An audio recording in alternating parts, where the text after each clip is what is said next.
Hey, Jeriel. Hey, Pam. Diamond.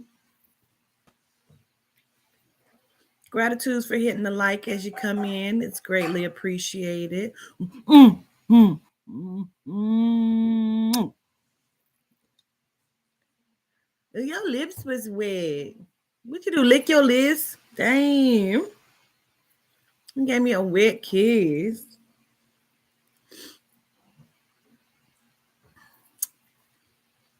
Child, my hair was so tight and it's still tight. I had to take it down.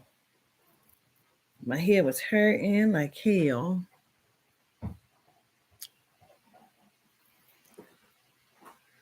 Juicy lips. Like, girl.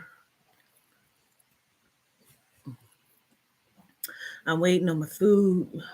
Did and cut up the little sausages, child. These is not impossible. These are Morning Star sausages, onions and peppers. Ooh.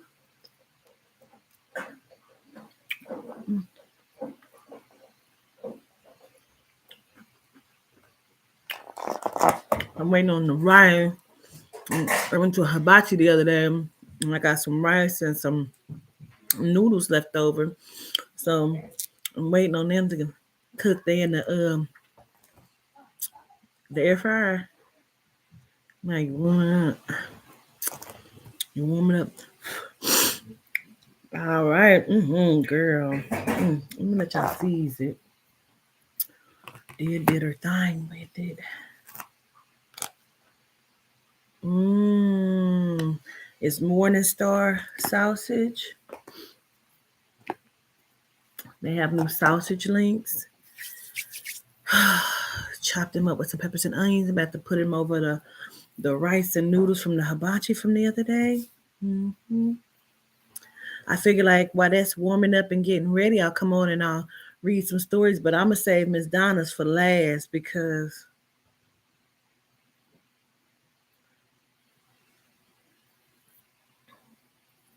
and period. So I was thinking because the Rebel has sent me like a publication to get your book published. You know what I'm saying? Um, and it was just like how to do it. And so I was thinking, they stories be so good, right? I was thinking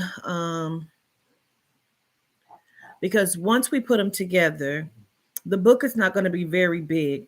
So if you want to add more to your story, if you want to have like, after we pick the winner and stuff, if you want to have a part two or, you know what I'm saying? Oh, gratitude, Patsy. If you want to have a part two or anything like that, like we can put it all together because I want the book to be sufficient. You know what I'm saying? I want it to be a book. I don't want it to be just like a pamphlet. I want it to be a book. So if you want to add something to it, you know what I mean?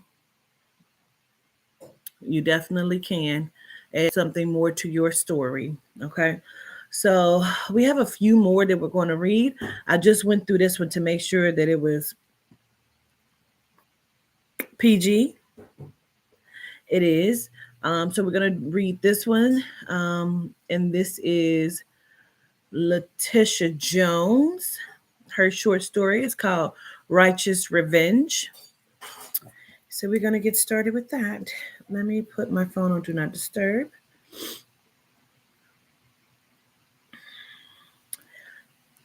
And if you are ready, say hell yeah. Let me hear you say hell yeah. Yeah, yeah, yeah.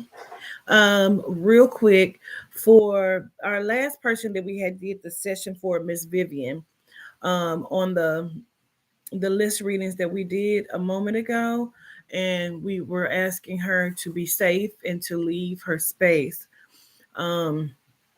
Miss Vet is going to set her up with the GoFundMe to help in her process of being able to leave her situation of where she is.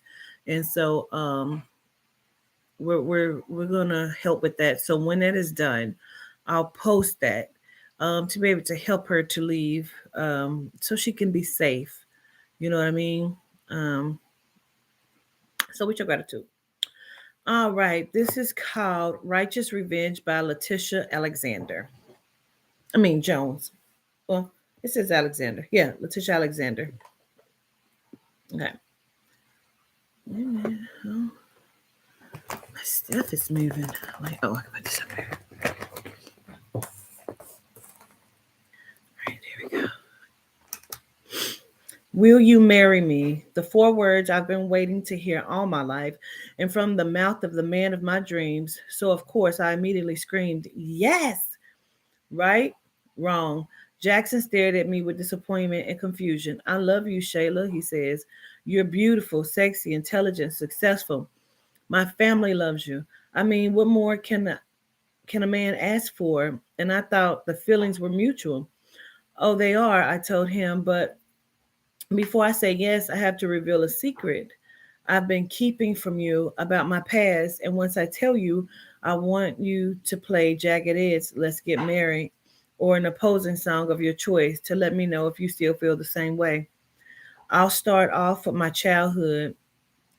Well, as you already know, I'm the oldest of four and the only girl. And although my mom loved us all equally, I was a little more spoiled than my brothers, which created a bit of a monster in me. And if people wrongfully mess with me, I get even, and one will never see it coming or even suspect it was me. Okay. Like the time I was supposed to attend but Camp Young, but couldn't because of my so-called friend TK snitched on me for foregoing my mom's. Oh wait a minute. Wait a minute. Wait. Because my so-called friend TK snitched on me for forging my mom's signature on the permission slip. TK knew how much I hated school, so to have an opportunity to be out for a whole week of fun was something I really was looking forward to. It wasn't like my mom wouldn't have signed it. I just honestly forgot to give it to her by the time it was due, and since TK involved himself in my business, I just had to get him back for it. What did you do? Jackson asked. Well, everyone knew how serious TK was about school. He would never miss turning in an assignment, and getting anything less than an A would have probably killed him. Well, a paper that I knew he worked so hard on and was more than excited to turn in never made it out of his book bag, or at least not by him. I took my chance to take it out from the bus stop like I knew I would be able to do, since every day before the bus arrived, all the boys would horseplay across across the street from the bus stop, and us girls would remain there doing our own thing. Well, when I saw no one was looking, I took his paper but put it in my bag, and when we got to school, I went to the bathroom, took that paper and angrily ripped it up into as many pieces as I could and flushed it down the toilet. TK got a zero for the missing paper, got very upset to the point where he actually cried, which made me overjoyed with excitement and relief for finally getting my revenge. He never even suspected it was me because it had been 2 months since he snitched, and when he did, I played it off like I understood, and we stayed friends. So you hold grudges until you get even, Jackson asked. Well, yes, I say, but that's not the secret. There's more. Okay, go ahead. He says, well, he says, well, about 5 years later, I'm now 14, attending my first year of high school. I was fairly popular with many friends, but my very best friend was Roxy McCoy. We had been best friends since the first grade and never had a falling out. But things changed a little, just a little, when I met and started going out with Sincere Bailey. Sincere transferred from another school during second semester and instantly became popular with the guys because he could rap, and with all the ladies because he has because of his swag and good looks. He was tall with smooth dark skin and pretty white teeth. Almost every girl in school wanted him, but I was the one he chose. We made it official after talking for a little over 3 weeks. We were inseparable, spending lots of time together after school and every weekend. He was my first and I was his, so that made us love each other even more. Fast forward, we're now 6 years strong in our relationship and still happy as the day we first met, but we don't spend as much time together as we used to due to our work schedules. At that time, I'm 20 with the supervisor position at Rainbow, and on top of cutting hair, Sincere spent a lot of time working on his music. Things are going great and gets even better when Sincere receives an offer to sign with Straight Beast Records, only the hottest record label in Atlanta. It was the news Sincere had been waiting to hear all his life. And Atlanta is where my still best friend Roxy had been living for the past 2 years. So the decision to move there was a no brainer. I was able to do a transfer at Rainbow in Atlanta, and we were able to find a nice, affordable one bedroom apartment and move to Atlanta almost a month after Sincere received his offer. It's now time. Wait a minute. It's now a little over a month since we moved there. We had hardly spent any time together like we used to, mostly due to him having to put in lots of hours in the studio, or at least it's what he said, what he always told me. Then one Saturday about 10:30 at night, I'm headed home from work, and when I get there, it's not surprising that Sincere wasn't there, since lately it was the new norm. But what was surprising is his PlayStation, along with all his clothes, shoes wasn't there either. At first, I thought we had been robbed until they always think they've been robbed. I got a pain in my side.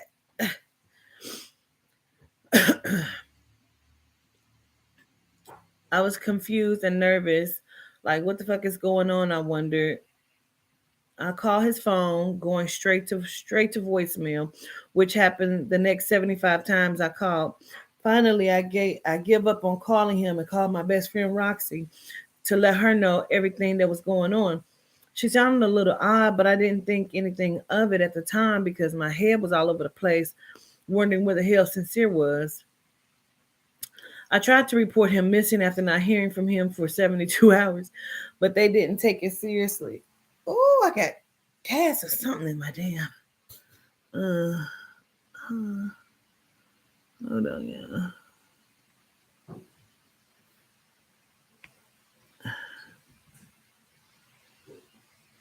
All right, I had to get the sex people out of here.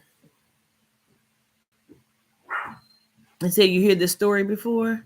You should, because all of the stories have the same premise. That's what this is about, Mariah.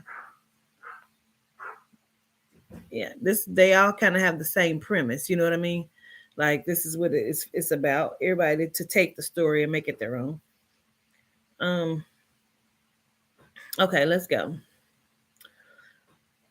I told them that things were gone too, and they proceeded to tell me that he obviously left me and to move on with my life. I was crushed and decided to hire a private investigator. Not trusting anyone, I kept that to myself. So happy I did. The investigator not only found Sincere, but also his new girlfriend that turned out to be my best friend Roxy. It felt like my soul left my body. Um, I was beyond hurt and upset. I was so confused. This was the man that made me believe I was the only woman for him and that he'd make me his wife one day.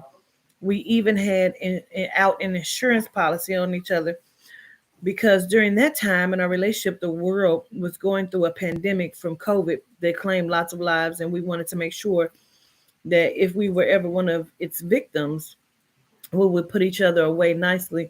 So surely he truly cared for and loved me, right? Nothing was making sense. I couldn't believe two of the people I was always good to and always there for had betrayed and hurt me like that. They both will pay for this. And I said to myself, and I thought, I know just how. As you learned earlier, I'm great at planning things out. So hold on, that's my food, y'all. Intermission. Hey, Malika.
I haven't had the brock chewy. Okay. Okay.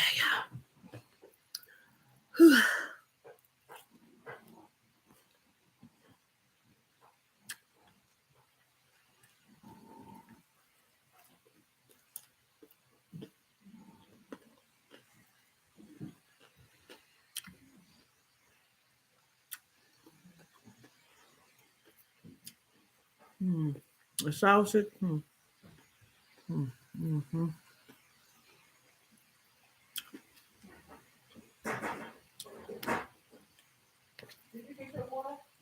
Yes, ma'am. I got it. Got to. I'm stirring it up. Dang, y'all. Hmm.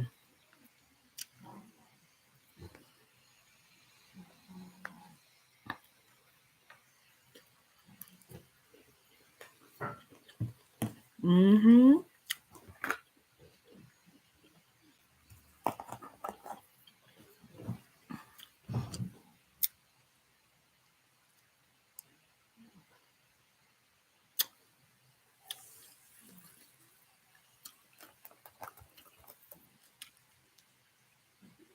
Okay. Ready? Okay.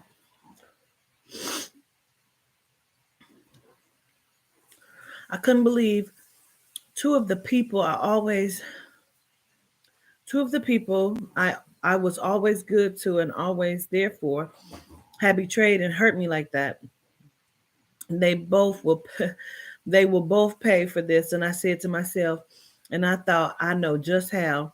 As you learned earlier, I'm great at playing things off. So I didn't let a soul know what I found out. I continued to be besties with Roxy, pretending to be searching for sincere, and the entire time the bitch was acting as confused as I was about his whereabouts. This went on for about 2 months before I broke my lease and moved back to VA. That being all a part of my plan, 2 weeks after I moved back home, I took a trip back to Atlanta no one knew.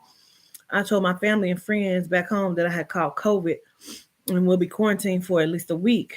I left my cell phone home and I forwarded all my calls to a burner phone I had just got for when my families and friends called to check on me.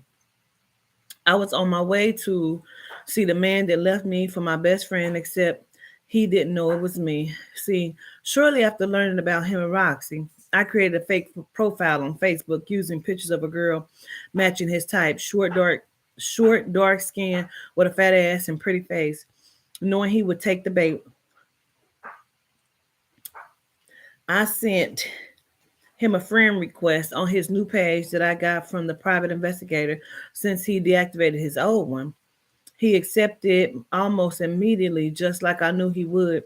Shortly after the messages had begun, long story short, I said all the right things that got his attention quickly. Mm, quickly, which led him to making plans to spend a weekend together. He said he'd tell his girlfriend he was going to Cali over the weekend for a business meeting, but Roxy was very jealous and suspicious in past relationships and always looked into things, so I knew she would have followed him to see if that was true. I told him I wanted to stay at the um, Archimedes. I'm not saying that right. Archimedes. I don't know. I'm not saying that right. I can't say that. Archimedes Nest, a beautiful luxury ranch in a deserted part of Atlanta where the next house was miles away. Also part of my plan, and he made sure to make it happen. I knew he would be arriving later that evening, so I told him I'll have dinner waiting for him when he arrived. I prepared for him his favorite trio, lamb chops with mashed potatoes and asparagus. I also made sure to wear his favorite color and favorite type of lingerie he just loved to see me in. A lime green lace teddy that fit perfectly on my perfectly shaped body, and my hair and makeup was flawless. Shirley had at least stayed for dinner, I thought, and dinner was all the time I needed. Dinner was finally done, consisting of all the necessary seasonings to make this meal good enough to slap your mama, and a secret special ingredient called Norathol.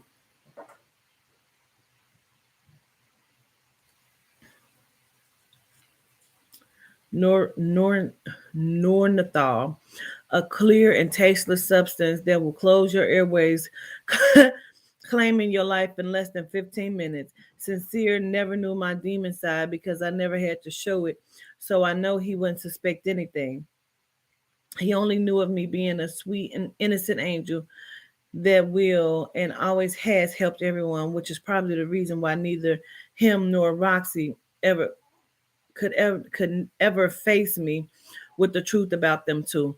Anyway, I hear his car coming through the coded gates. That's right. Roxy may have followed him, but she wouldn't be able to get through the gate. And I could only wait out there a couple of hours before she had to. Oh, she could only wait out there a couple of hours before she had to get back to pick up her small kids since the babysitter is unable to keep them any longer than 9, and it's already 7:45. As I hear that she was detailed, baby. She was okay. Okay. Well, he played the wrong game with the right motherfucker. Okay. As I hear the door open, I yell for him to come into the kitchen. He walks in and sees me standing there looking better than his meal. He just stared at me, looking like he saw a ghost, but at the same time, excited to see me, then asked with confusion, what's going on? You're not Trina. Is this some kind of setup or something? I knew you'd think that. I say, especially since you just up and left me. But no, it's nothing like that. Just give me 10 minutes over dinner to explain everything. And if you want to leave after, I won't try to stop you. Sincere agrees, and we both sit down for dinner. Okay, I'll get right to it, I said. First off, I'm sorry I catfished you, but I honestly didn't think you agreed to see me if you knew it was me. After all, I must have did something to make you up and leave like you did, but I I brought you out here to find out why you did it and hopefully to get closure. He's speechless, so instead of responding, he starts eating his delicious but deadly meal. He finally tells me a lie. I guess he thought it was justifiable. He proceeded to tell me that we were so young and everything was moving so fast he got scared.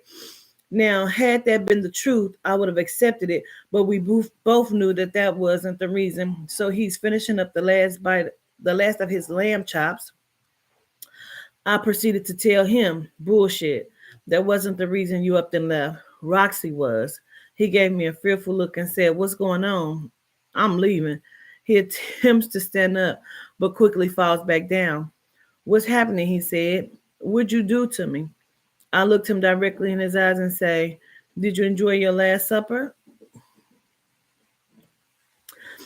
The look of death was in his eyes, as they got bigger and bigger, and his breathing got more faint by the second until until finally the loud thump of his lifeless body had fallen out of the chair onto the kitchen floor.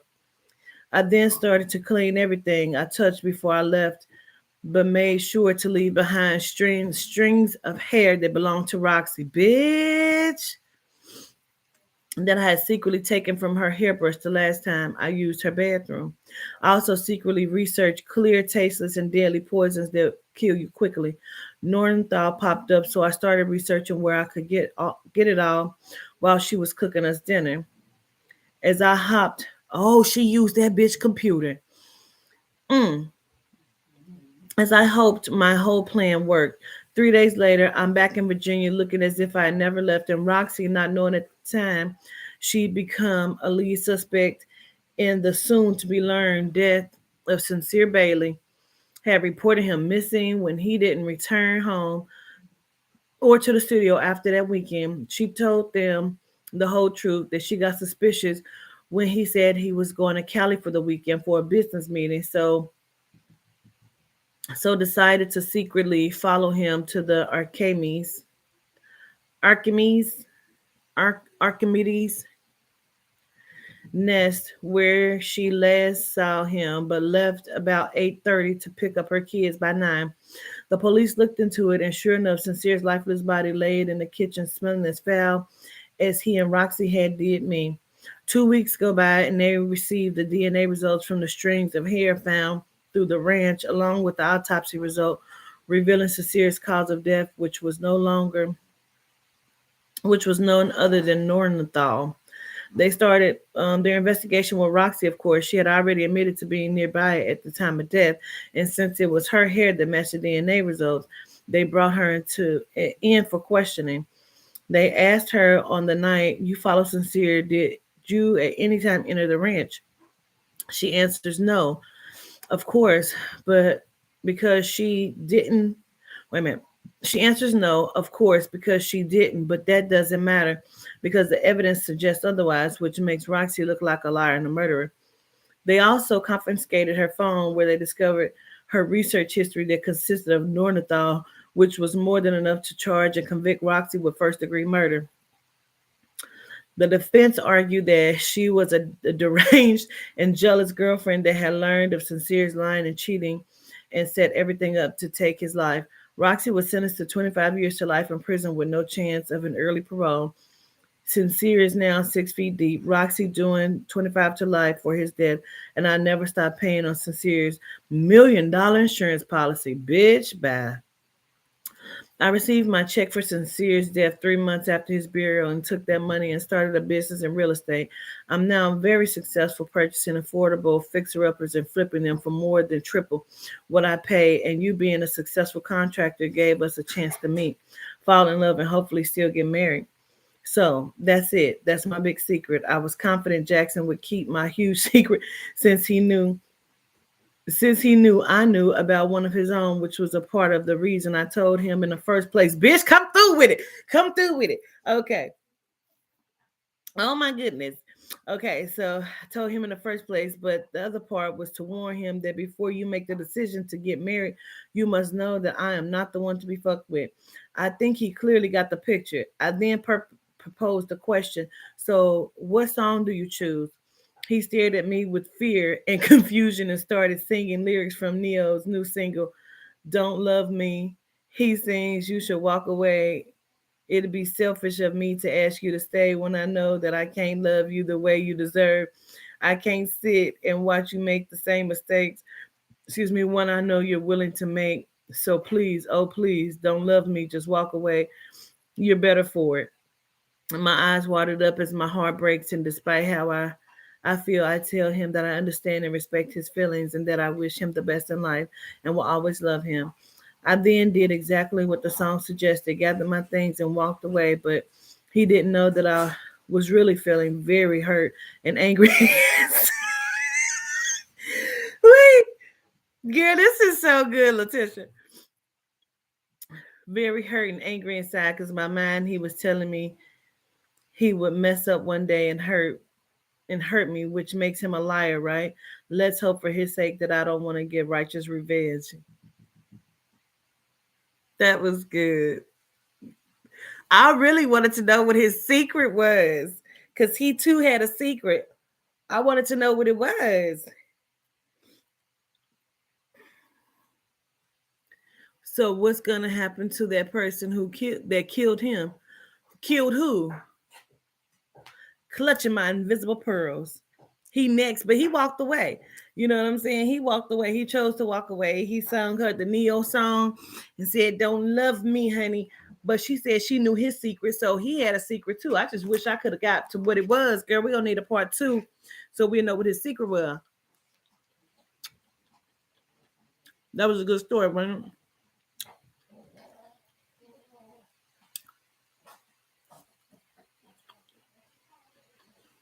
I'm scared to have her know me, period. Listen, that bitch was.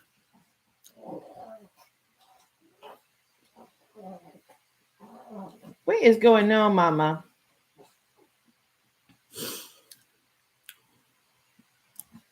Girl.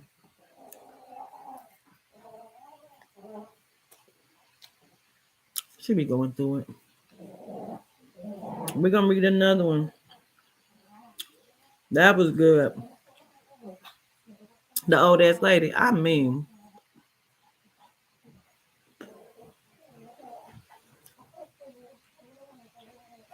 Shannon Sharon. Carmelita. Hmm. Hmm.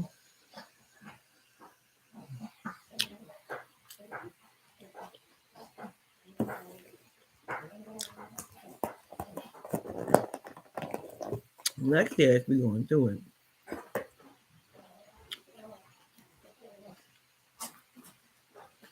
Let's give his name. Mm-hmm. She had plotted and planned. I mean, she thought it all the way through. But see, that's what silence can do for you. That's what silence can do for you. She didn't even have to say another word. Okay. Okay.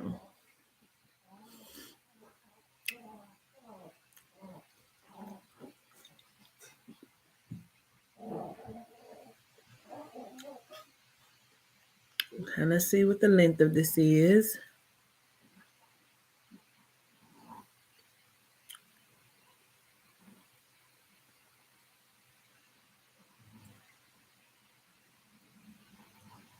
Oh shit. Okay. Oh, okay. It's long, but it ain't too long. This is Charity Aurora called Amora. I thought I was saying it wrong. This is Charity Amora, inspired by Quatita Dean. This is called Breaking Ties. Breaking Ties. Chapter 1, The Honeymoon Stage.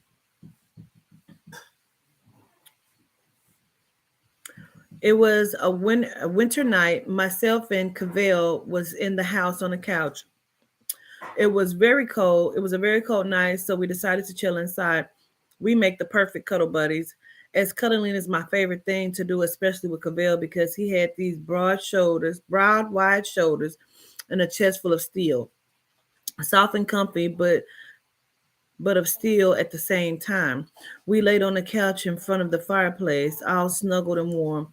You could almost hear the crackle and pop from the log burning and see the fire flames moving in this elegant motion of up and down, out and inward, expanding and decreasing.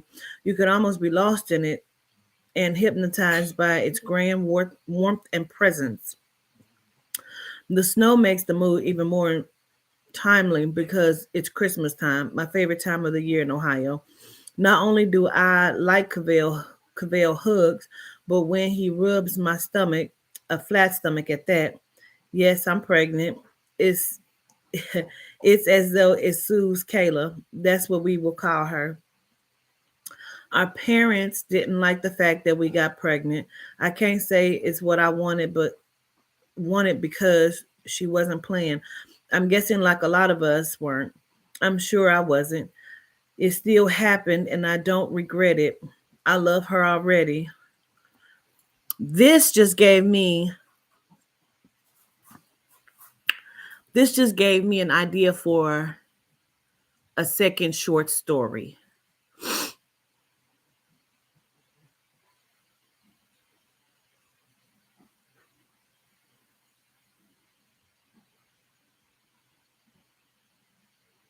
This just gave me an idea for a second short story, y'all.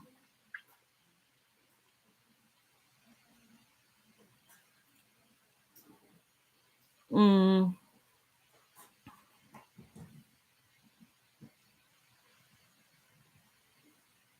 okay. I'm gonna think on that. I'm gonna think on that. I'm gonna think on that. But it gave me a idea for a second short story. Okay. Um, there you go.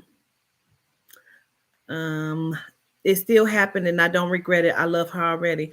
I can already imagine playing dolls with her and having tea parties and combing her long coarse hair. I'm surprised that Cavell is excited because it's going to be hard and we are so young and most teen parents don't make it. I'm 17 and Cavell is 16 years old. Okay, love that. Different. Surprisingly, we were in a good space and totally in love.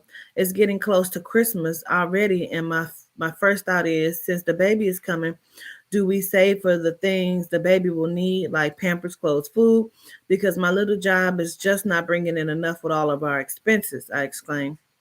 Don't worry about that. You always worry and we will be okay. We don't have to give each other parents presents. Presents, said Cabell. Okay, but that brings me to the first present that I want to give you. I said, okay, Carsa, what is it? Cabell said. I jumped up with excitement and at that moment forgot I was pregnant and went to the end table where the letter with the poem on it was. Cabell looked surprised because we all know my real superpower is dancing, if there's such a thing of a superpower.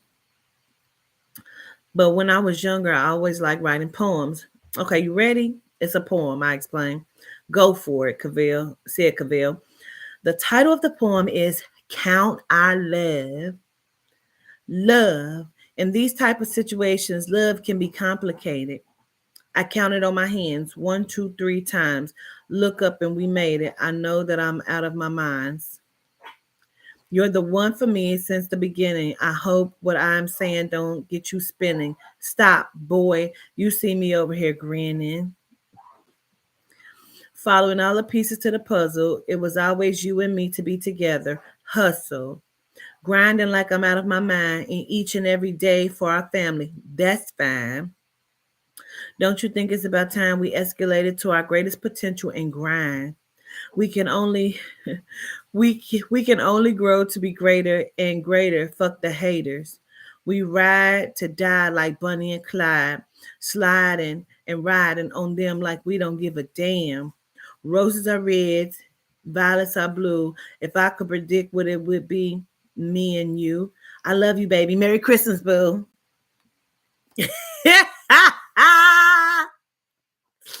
I am screaming at the poem, Charity.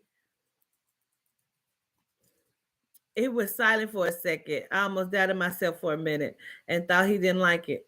Before the frown could form on my face, he reassured me that he actually did like it.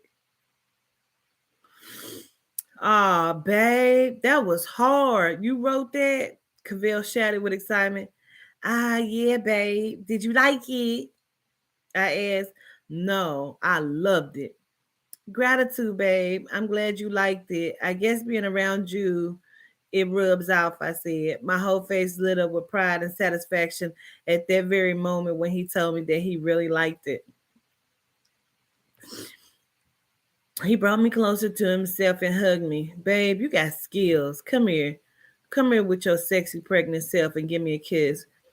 Gratitude. I love you, said Cavell. I love you too, I said. That brings me to the early present that I got for you, said Cavell. Oh, really, babe? What is it? I said with anticipation. You know that record company, Slay Point Records. We finally was able to sit down with them last week and they signed me. He said with excitement, "Oh my God." Yes, baby. I just knew it. This is your moment. You waited for this for you waited a long time for this, I exclaimed. Yes, and there's another part to it, he said. What is it? I asked in anticipation. We get to move to Atlanta. He shouted as he picked me up and spun me around. I giggled as he spun me around and put me back on the carpet. What? Really, babe? You worked so hard for this. You deserve it, I said. Chapters 2, Aubrey. The ties are high. 5 years have passed and so much have happened.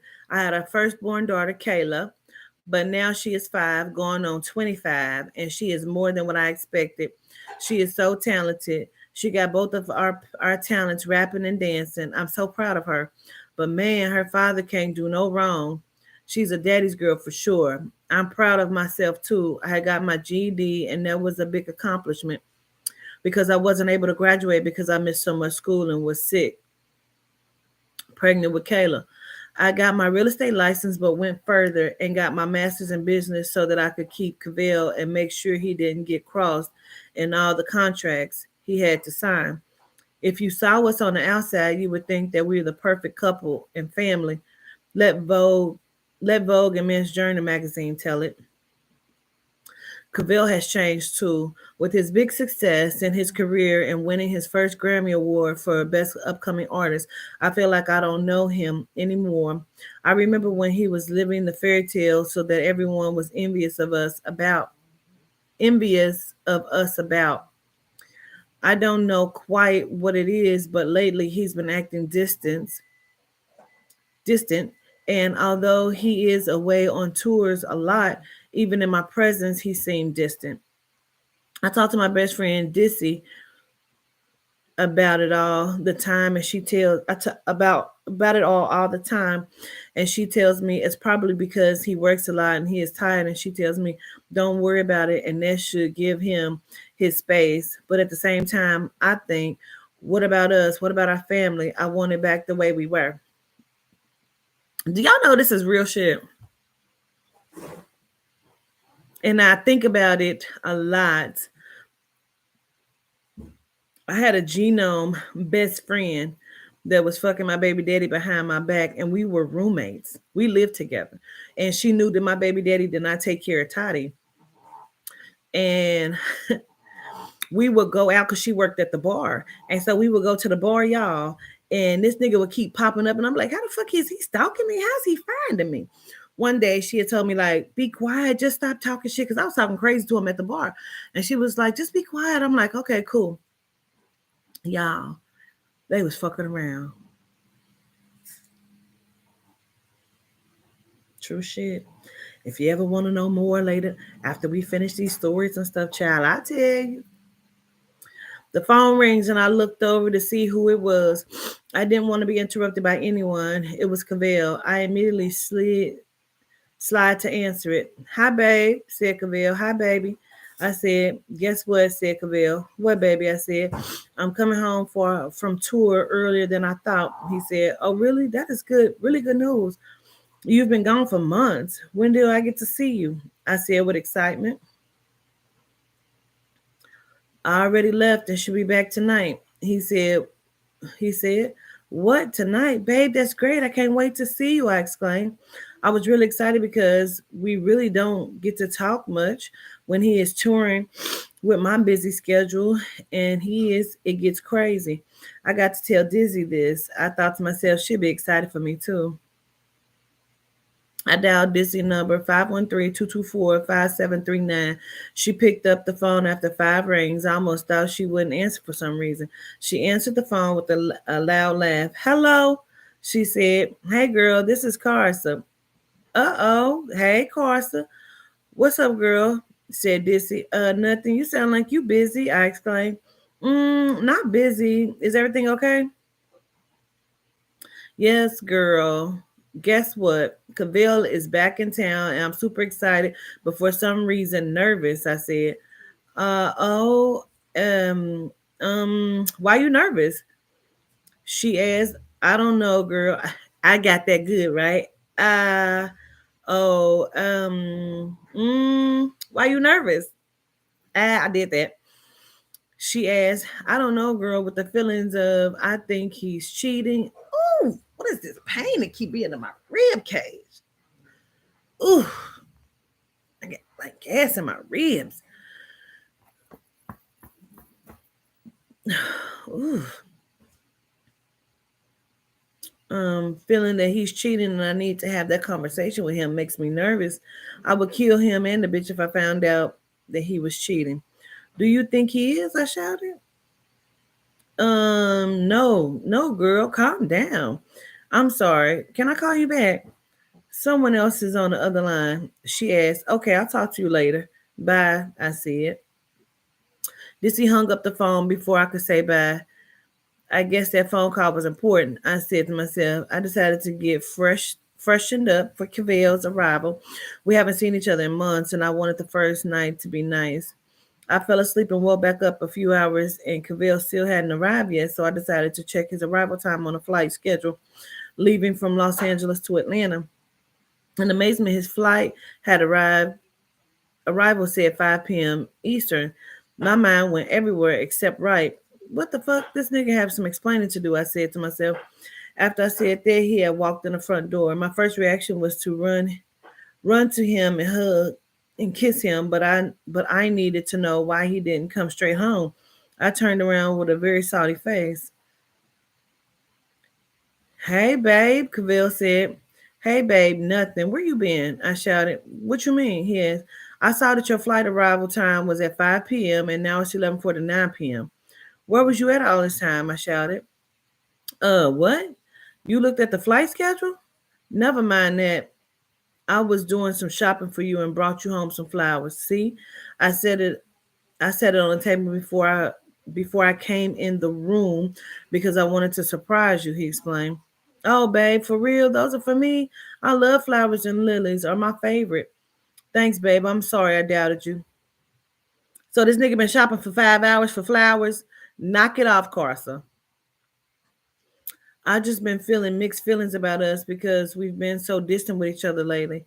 I said before I could say another word, he grabbed me and kissed me like we really haven't in a long time. Let's go to bed. I'm tired and I know you have to get Caleb early for school tomorrow. Kayla, Kayla. Come on, baby girl. It's time to get up, my little princess. Guess who's here? I said softly. She popped up super fast and almost knocked me over when I said that because she already knows. She ran to the bedroom. Daddy, Daddy, she screamed. Come here, my pumpkin. I miss you so much, Cavell said. I miss you too, Daddy. You've been gone so long. Can you take me to school tomorrow? Kayla asked. Let Dad get some rest. I'll take you today. Daddy can take you tomorrow. How about that? I asked. Okay, Kayla said with a slight frown. I will be back, babe, but I have to go to the grocery store so that I can come back to cook you a banging breakfast. I said, most definitely, he said. 513-224-5379. Cavell dialed on his cell phone. Hello, this he said. Hey, what you doing? Asked Cavell. I'm still unpacking since earlier when you had dropped me off at the hotel for my flight, she said. Ooh, girl. So you was on the flight?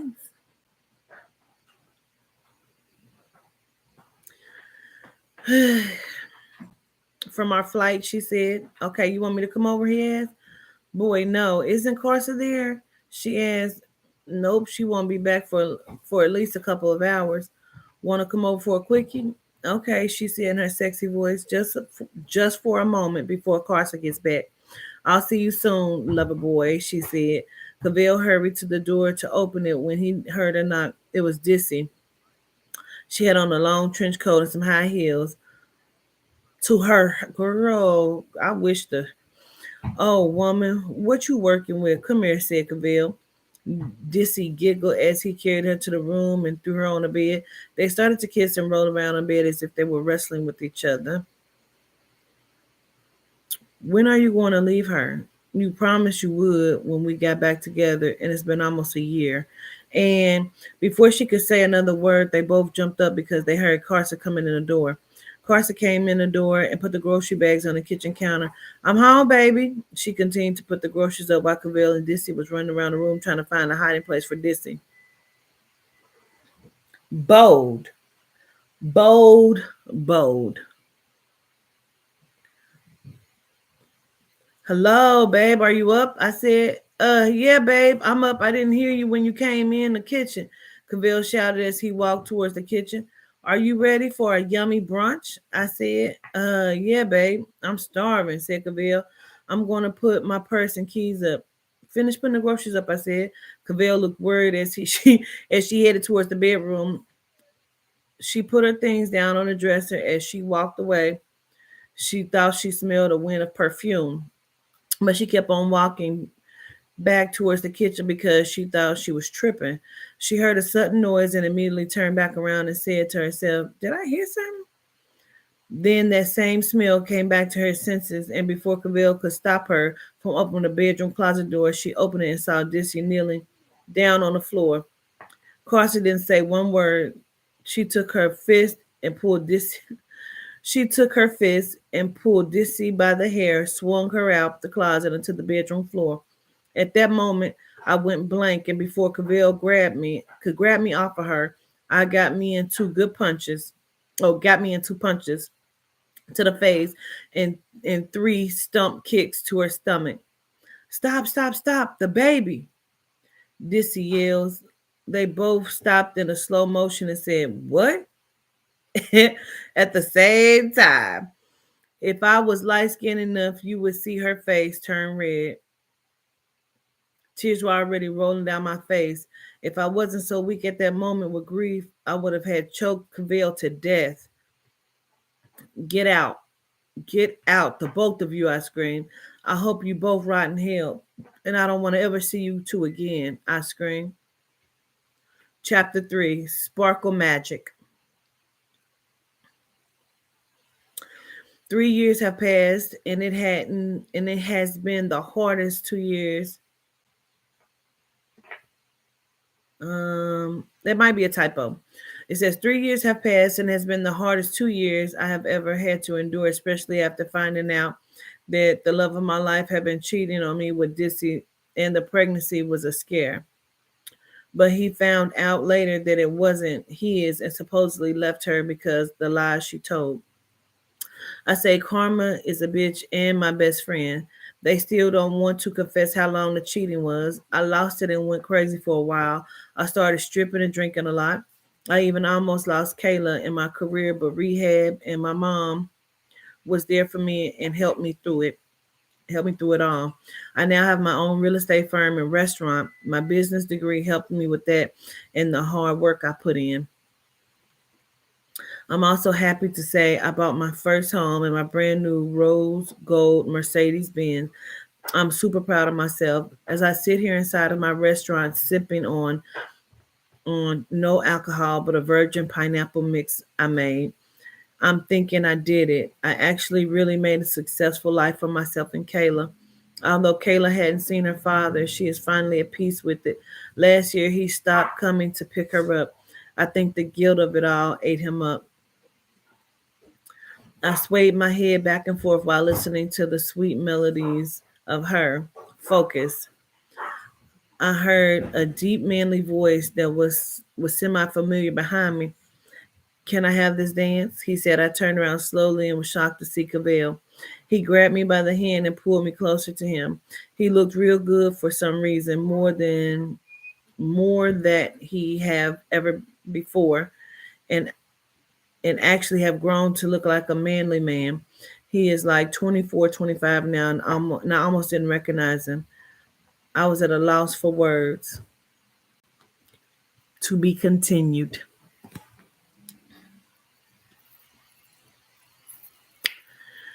Who I wish I would catch somebody in my bedroom, in my closet. Okay, I didn't been in somebody's bedroom in a closet before, but we were not friends. I did not know her like that, and I didn't know I was gonna have to do that.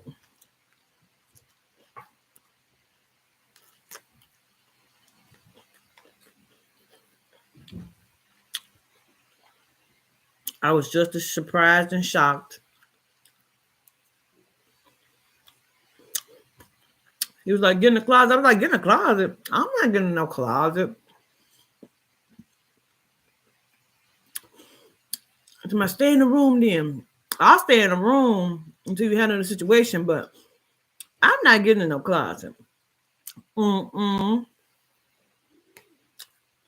So I heard him. That girl was coming to the back room where I was at. Mm-mm. I was saying I had my purse and my phone. She opened that door. I was standing behind the door. She opened that door and couldn't open it. So she looked behind the door and I was standing there with my phone. She was like, "What the fuck?" All I saw was this nigga grab her and tackle her to the floor. I walked straight out the room.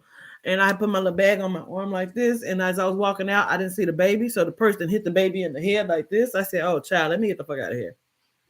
There's too much going on in this house." True story.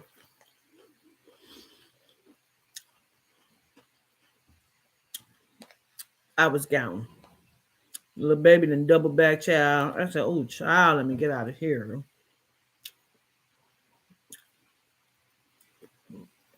I know the baby was standing there, Kaylee. Mm-mm. I know. I had my purse and the bag on my arm like this, child. I was walking out. The person hit the baby. I said, "Oh my God, let me get the fuck out of here." It's too much. Child, he done slammed this girl to the floor. Mm-mm. I kept walking. Walked straight on out the door. I heard him in there arguing with her. He told me, something, "Why you ain't got no panties on?" What are you talking about? Why she ain't got no panties on under her dress? Why do you even care, sir? You got somebody hiding in your room. Hmm, I ain't know. I left anyway because the house was filthy. I was like, "Nigga, you can have it. The house is filthy anyway."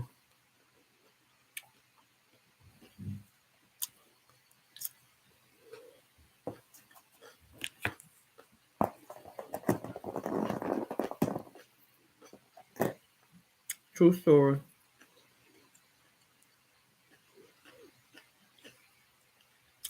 True story.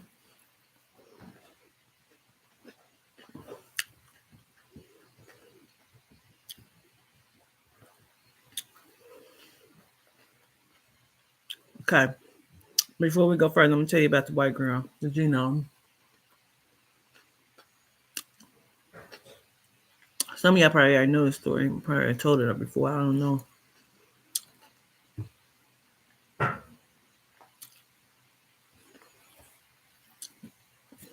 You say, "Ain't no way," and she participated in his bullshit. Damn dummy, him.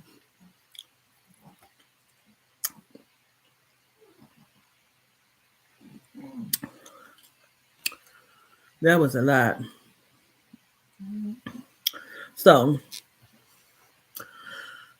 the genome used to be my best friend. She was married to my cousin. Now, me and my cousin, we was always kind of close. Excuse me, you know what I'm saying? So they used to break up all the time, but neither here nor there. So he ended up going to prison. When he went to prison, I had moved in, and I might have already been staying there, but we was roommates. Child. So we had a third roommate, which was Tony. Tony is Regina King, the actress. This is his cousin. He had brought her over to the house one day, but he brought her over in the midst of our argument, our disagreement. But anyway, that's neither here nor there. So She lived there with her 4 children, and it's me and Toddy. So, of course, the third roommate, which is Tony, a guy. Now, like I said, we have been out to the bar because she worked at the bar, and like I said, he kept popping up. And so I'm like, damn, this motherfucker, he keeps stalking me. Like, how you know where I'm at? You know what I mean? So the particular bar this night is not the bar she worked at. It's up at Billiards up in Hilltop Plaza in Cincinnati, Ohio, right? So we up there, we drinking, and he come in. I'm like, damn, what the fuck? Like this nigga keeps stalking me. He keep I remember this story about it. I said, okay, still, period, girl. I'm like, this nigga stalking me. Like, how the fuck he gonna know where I'm at? So I'm like, but this nigga don't even take care of his baby. Like, you need to take care of your daughter, whatever, whatever. So she ball up a little paper towel and throw it at me, like, be quiet. I'm like, girl, fuck him. This nigga gonna take care of his daughter. She was like, just chill. I'm like, all right, cool. So we drinking. Now we didn't got so drunk that she can't drive and I'm not driving. I don't have a license, you know what I'm saying? But I can't drive either. I'm drunk. I'm a little tipsy. I'm not too bad. We ain't had no smoke. So we couldn't find them. We wanted some. So we had some little cotties at the house or whatever. So he drive us back to her house, which is where we live at. Now he was there for a little while. We was like playing cards on the floor and shit.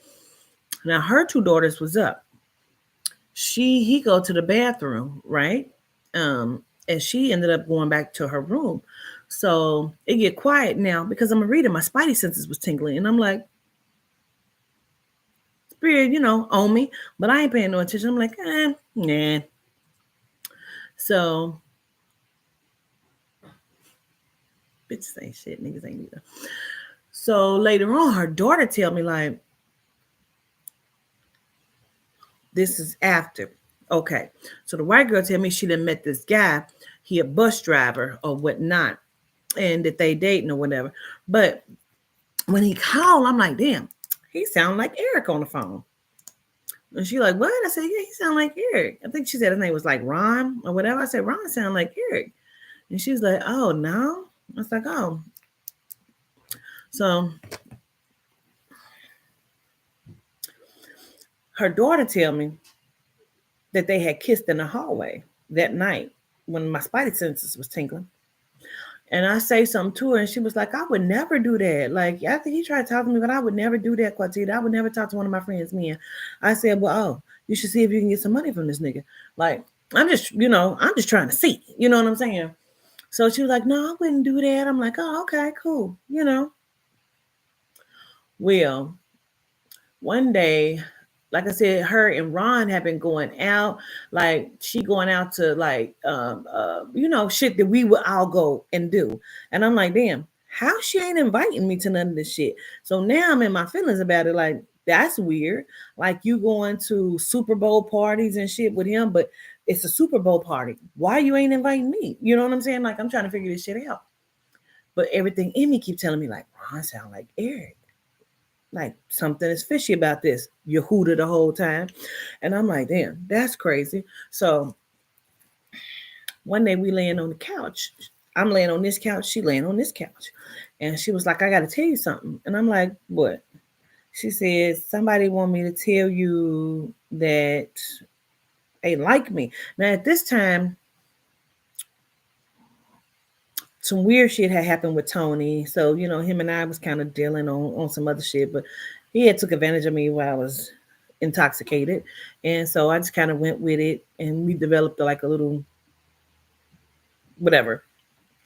And so she was like, somebody want me to tell you that they like me and we want to be together. And I'm thinking Tony. So I'm like, okay. I was like, so what, Tony? She was like, no. I know the fuck you ain't talking about my baby daddy. I know you lying. And she was like, we like each other and we want to be together. You like each other and want to be together. And you want me to move out. What? So I guess she went to the back room to call him, but he didn't answer. So he ended up calling back. When he calls back, I answer the phone. And so I'm like asking him, he's trying to deny everything or whatever, but he's like denying it, but not denying it. You know what I mean? So now her and I beefing. We beefing. She want me to move out. Like we going off this the same day. So I'm like, what the fuck? Like, bitch, but I asked you about that and you said that you would never do that. You know what I mean? She like, well, XYZ, blase, blase. I'm not hearing the shit. It's snowing outside. I put my shit on because my mind is completely blown. You hear me? So I get up, I'm walking. It is a blizzard in Cincinnati, Ohio. It's snow everywhere. I'm walking. My aunt, which is my cousin, which is her husband's mama, happened to see me walking. She stopped like, Quatita, where the fuck are you going? Why are you walking in the snow? I get in the car. She like, what the fuck is going on? I tell her she is blown away. Again, this is her daughter-in-law. Now, she like, what? She said, well, white bitches ain't shit no way. They ain't got no loyalty to black women. You know what I mean? They'll act like they your friends until they get what they want from you. And because they ain't got no loyalty to black women, but they love our men, whatever, whatever. So she had took me with her for a while. So I go back home like the next day. So when I get there, she starts getting ready. Like she say, Eric is on his way. We getting ready to kick it. Eric, Eric on his way where? Here? Oh, now my sister had came and got my daughter because I'm like, now this is when Regina King had came over. This was like a day before or whatever, like or whatever. Anyway, she had Tony had ended up bringing her over there, and I had stopped cleaning up at this point. Like, bitch, I'm not going nowhere. Fuck you, bitch. I didn't pay this rent. Like, I'm not going nowhere. I didn't gave her a little money for the rent and everything. Like, girl, I ain't going nowhere. But so he had ended up bringing her over there, and I had stopped cleaning up, so the house was fucked up. I was just sitting on the couch like this, and my two sisters had came over, and we talking about the situation. So Amy is in the back room. She's in the back room because, bitch, you in the front room with us for what? You know? So, child, this would happen. So, this particular day, she like, Eric coming over here, XYZ. I said, oh, okay. So, I go get dolled up. First of all, Eric loves me today, to this day, my daughter's father. If I wanted Eric Neely, I could have him. He's nothing that I ever want. You hear me? So to this day, I can have him. I already knew what time it was going to be when he see me. You know what I mean? So I went and got dialed up. Okay. I went and got dialed up. Now I'm sitting there. I'm looking delicious. My hair curly and shit. I'm sitting there. I got my makeup on. I'm looking delicious, of course. So he come in. When he come in with a 12 pack of Budweiser, Bud Light. So I'm like, okay. So she walked to the back room thinking he was gonna follow her. He walked straight up to me. Hey, how you doing? What's going on? I looked at nigga, fuck you. The fuck out my face. Like, you know what I'm saying? He started saying something like she got to know the inside me, nigga, get the fuck out my face. I already knew it. She come in there like, what are you doing? Where you thought he was doing? You thought white was right? This is what he want for real. You know what I mean? Girl bad. So they go to the back room. She grabbed her beer out the thing and she go put it in the refrigerator.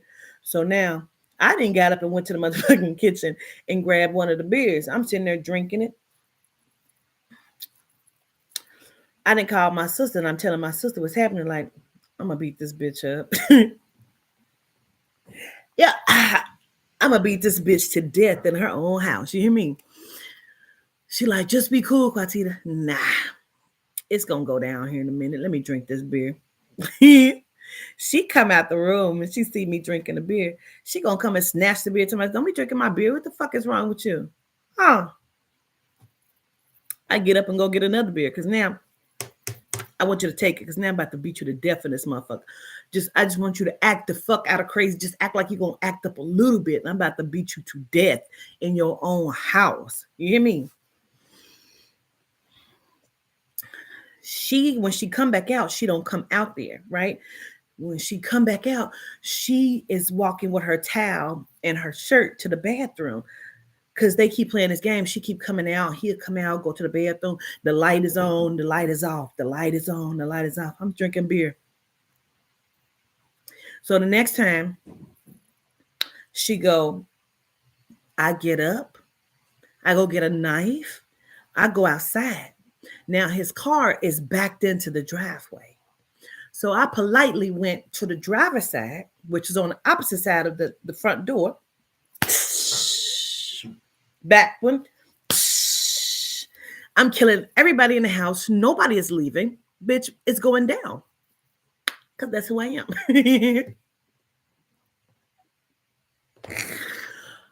So I made sure I cut the tires because nigga, ain't nobody leaving. It's Quatita time, bitch. It's Quatita time. So I go put the knife in the sink. I see her come out like she with her towel and her shirt. Now she's getting ready to go into the shower. Oh, sex about to happen? Oh, okay, cool. Cool. No problem. Let's get ready. Let's get ready. So when she go to the bathroom, I politely get back up. I tell my sister, yep, it's going down. I cut this nigga's tires. I'm about to kill everybody. She like, Quatita, no, we on our way. Don't get fucked. It's going down. So I go and get the knife back out the sink. I open the door. He's sitting on the bed. I close the door. My hand is behind me like this with the knife in it. I close the door. He already know what time it is because he know me. I'm a motherfucking fool. You understand me? He said, Quatita, it ain't like that. I said, oh. I hit the door. I lock it. But it is like that, Eric.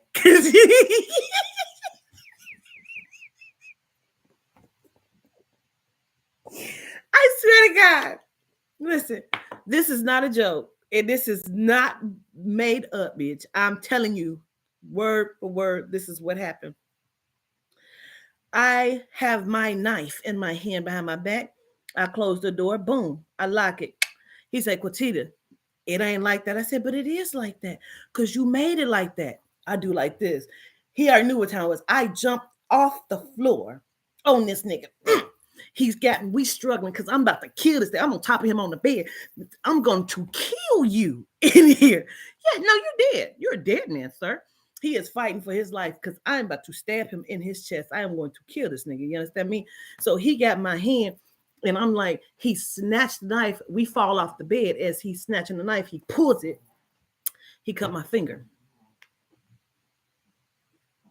Can you see it?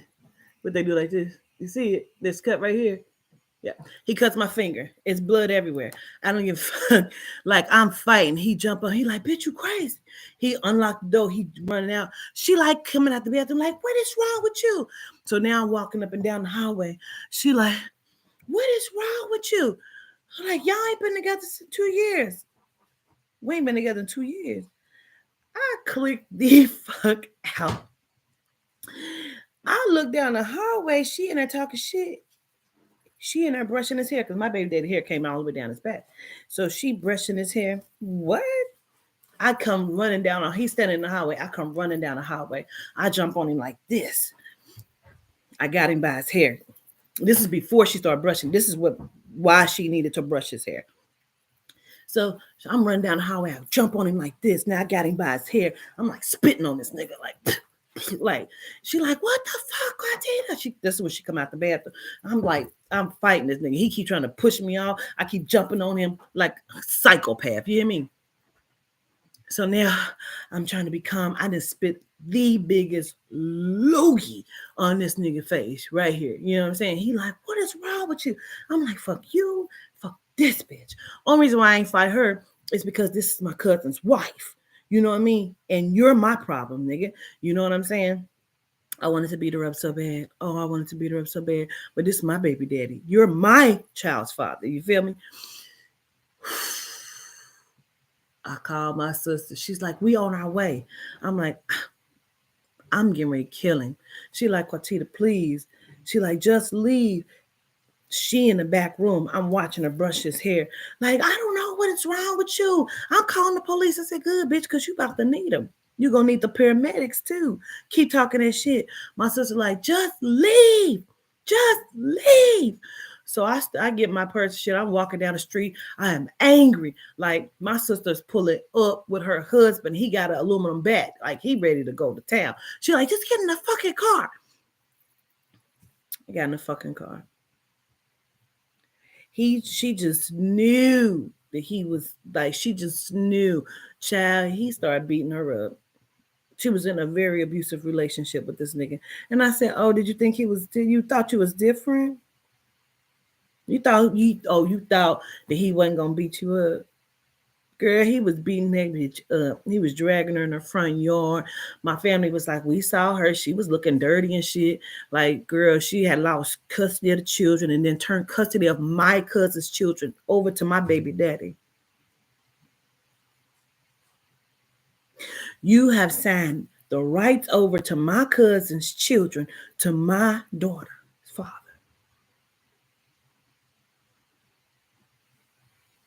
My aunt was livid and wanted to kill her.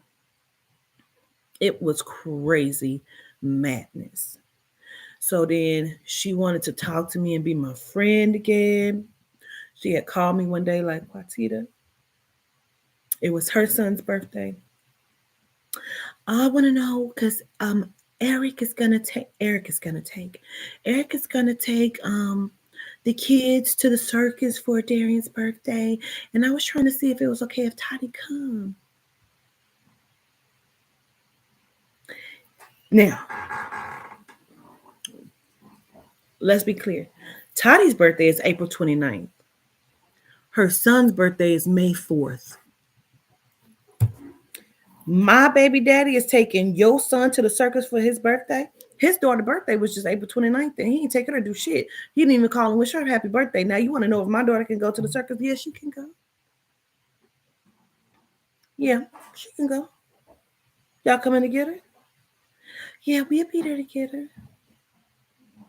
She called back like 30 minutes to an hour later, like, Eric says she can't go. He said it ain't gonna be enough room. Oh, okay, no problem. This bitch was killing herself to be my friend again. Child, he done beat her up and drug her all in the front yard, all kind of shit. You understand me? So now they done broke up, but my cousin about to get out of jail. And I'm telling him, if you deal back with this bitch, I'm done. Ain't got nothing else to say to you. What happened? Soon as the fuck he get out, the day he get out, he come right over to her house. Now, me and her, we had been cool again. We wasn't best friends or no shit, but I was cool because she had begged my other best friend, like, please, I'm so sorry. Have her come over and talk to me. I was like, I ain't gonna say that bitch. She was like, well, she wanna talk to you. I'm gonna see what she know about. And she say anything fucked up, like, fuck her ass up. I'm like, I ain't gonna say this bitch, you know what I mean? But I'm a forgiving motherfucker. So I go, because my friend stayed out there. I used to live out there. A few of us had lived out there. Never mind. Anyway, I go to the door. My other friend's with me. She knock on the door. I'm standing there. She see me. She like start crying, grabbing my face. I'm so sorry. I'm so sorry. Like, why? Because my cousin about to get out of jail. You know what I'm saying? Like my cousin about to get out of jail. So my cousin get out after that. Like he got out like a few days later or a week later or some shit. And I'm like, don't fucking deal with this bitch. Like if you deal with this bitch, I'm not fucking with you like that.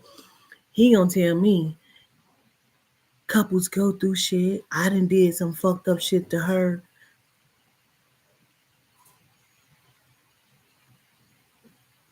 She gonna tell me I only did it, Q, because I wanted to hurt him and he wanted to hurt you.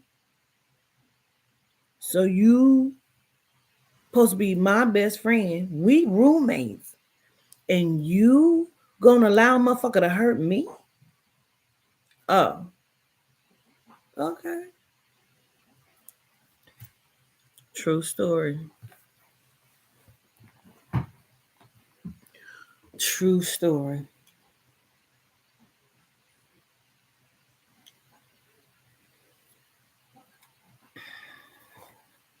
You said, but she did a double jeopardy. Mm-hmm. Yep. Yep. In the end, my cousin ain't with her now. He done moved to a different state. He got him a black girl. Now the black girl, where he get her from, she was married to my other cousin, and they all lived with my cousin's mama, the aunt. My aunt, this is her son. He ended up living with her, and my other cousin and his wife was living there. And behind my cousin's back, his wife and that cousin started fucking around. And now they together and they live together in Florida. My family fucked up. You understand me? True story.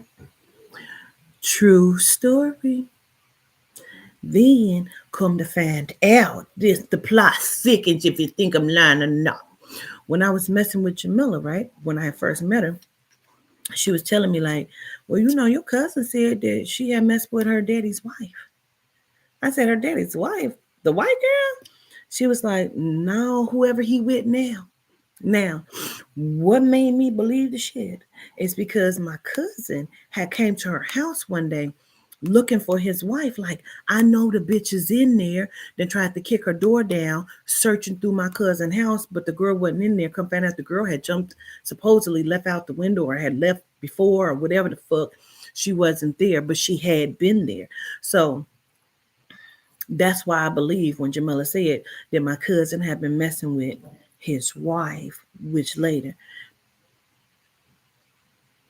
is why she got mad. One of the reasons, although it was completely disrespectful, which is one of the reasons why when she walked in her room and her daddy was in there eating the girl's box on her bed, she lost her fucking mind. Bitch, I can't make it up.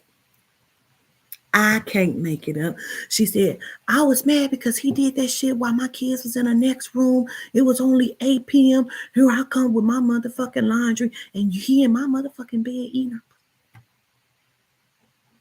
I said, what? What?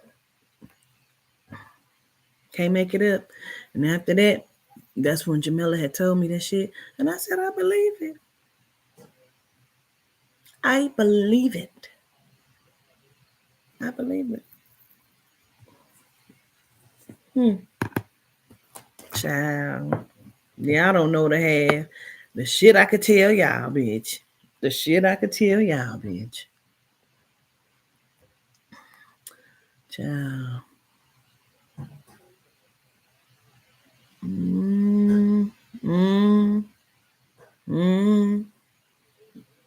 Telling you. I'm telling you. Put the shut to the.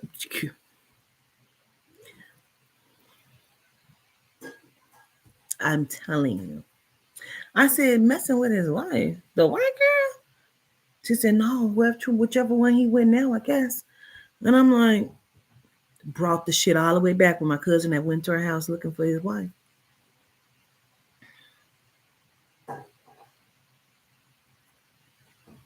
What was crazy about it? Was there a plot and twist to it all? How did it all happen? They was all smoking dope together. My cousin who stole a wife, all three of them was smoking dope together, bitch, getting high. Yeah. Yep. Yeah. Yeah. To the point where, child. Ooh. To the point where, child. I can't make this shit up. To the point where it was an event. Okay. Dating came all the way up from out of town.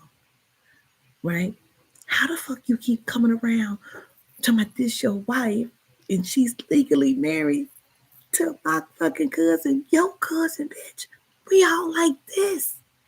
We're a close-knit family. It ain't like, oh, that's our cousin over there and we don't really know. No, bitch, we didn't all we're like this. They keep coming up. Now they together. You understand me? So when they come up, a situation happened because he can't find her. So whatever didn't happen, he didn't went to my sister's house. No, I go over there to my sister's house, and I'm they telling me the goddamn story. My sister telling me about how he didn't came over there, so high that drunk, not high on the shit, but drunk or whatever. And he was smoking weed, saying that he didn't know where she was. Okay, so some shit then took place where he was like, whatever, because they supposed to been leaving. Bitch, bottom line, they done came to Ohio, then drove up from where the fuck they live in. She done left on a 24-hour crack binge with who? Her motherfucking mama, bitch.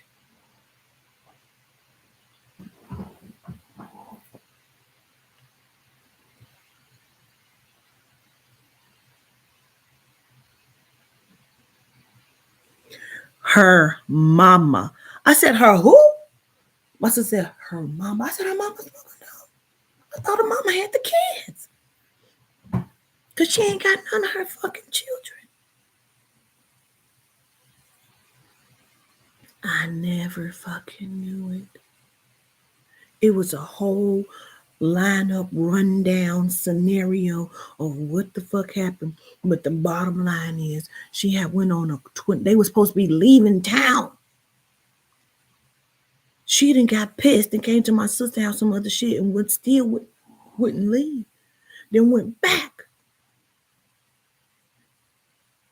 Then when she was done with the crack binge, then they leave. He mad because he trying not to do dope. So he just drinking and smoking weed because he trying not to do dope. But like, we don't know. He probably still popping pills because they do all of it. You went on a twin. She said she was here to have fun and she was going to smoke her crack and enjoy herself. And he need to make himself do whatever the fuck he gonna do because she's getting ready to have fun and she gonna smoke her crack. I swear to God, that's what she told us, nigga. I promise you, that's what she told us, nigga. 24 hours crack binge with her own mama. They black. They Mennonites.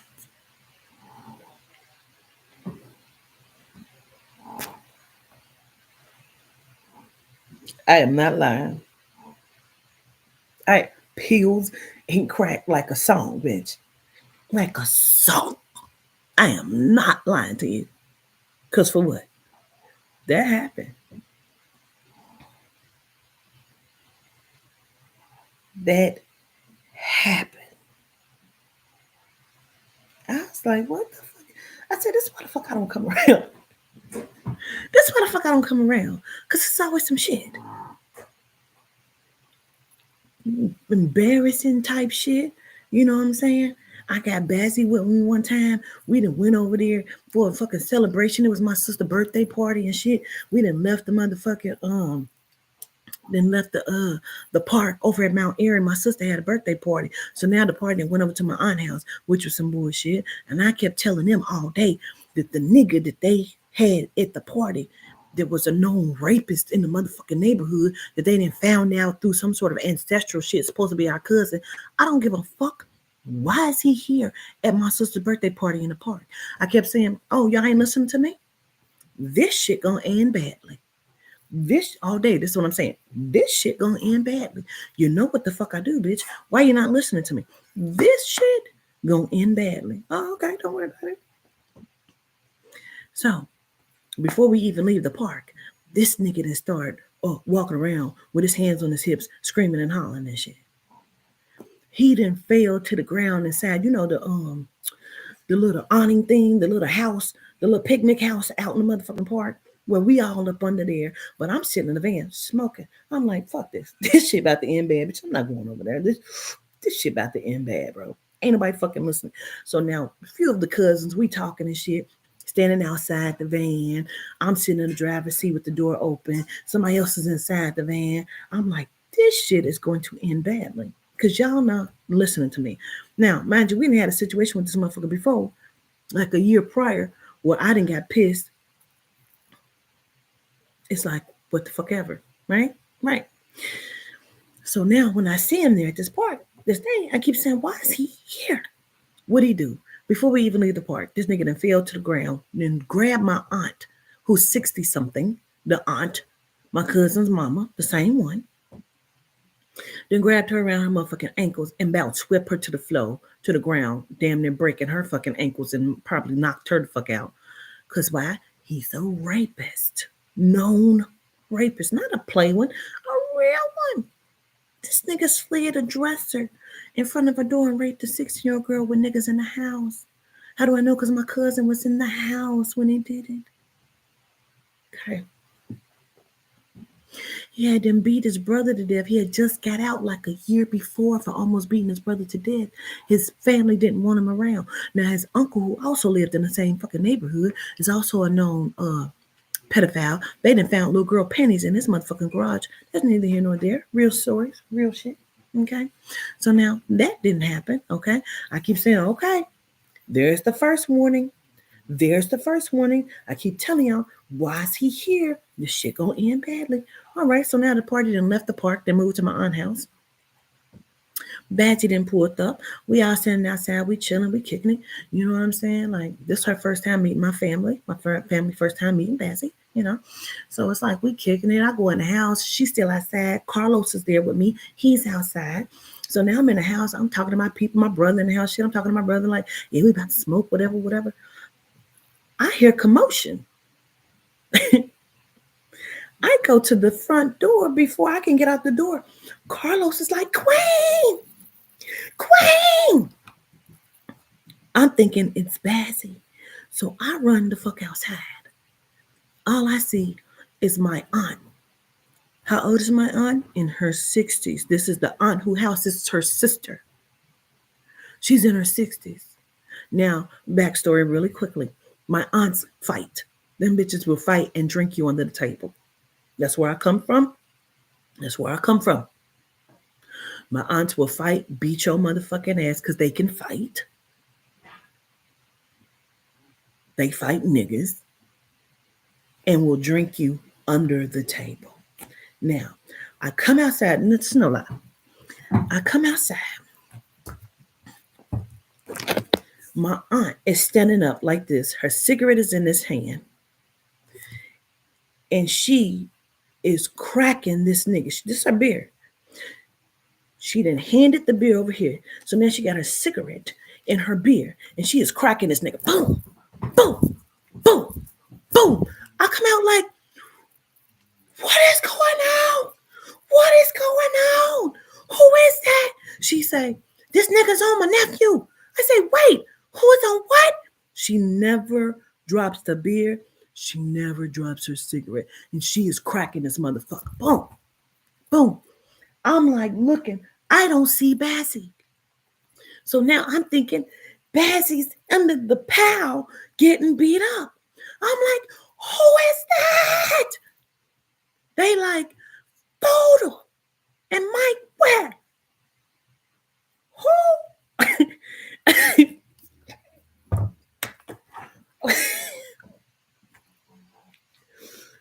Who?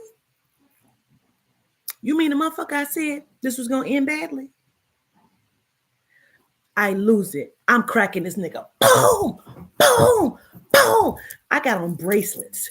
All you hear is click-cling, click-cling, click-cling, click-cling. Now, I feel like nothing is stopping this because he got my cousin locked and they on the ground. My aunt, I see feet stomping this nigga. So I'm just coming in like uppercutting, like boom, boom. It's just click-cling, click-cling, click-cling, click-cling. I said, oh shit, I gotta stomp. Now I'm trying to stomp. Mind you, I got on fluffy ass house shoe heels. I have on fluffy house shoe heels. And I'm trying to get, because I'm trying to stomp this nigga. And I can't.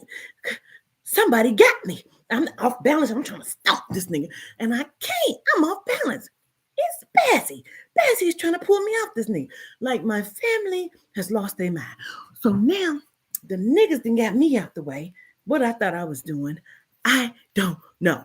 But I was trying to help my cousin because I done told y'all this shit is going to end badly. It's bells ringing. because of my goddamn braces. Later on, when Carlos told the story, he had me cracking up to myself. He could just hear the braces clinking. So she pulled me off.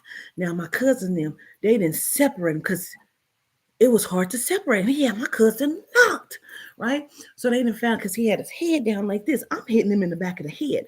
It's not doing anything to this nigga, but I'm trying to hit him with thunder. You know what I'm saying? To help him get off my fucking cousin. I see feet flying everywhere.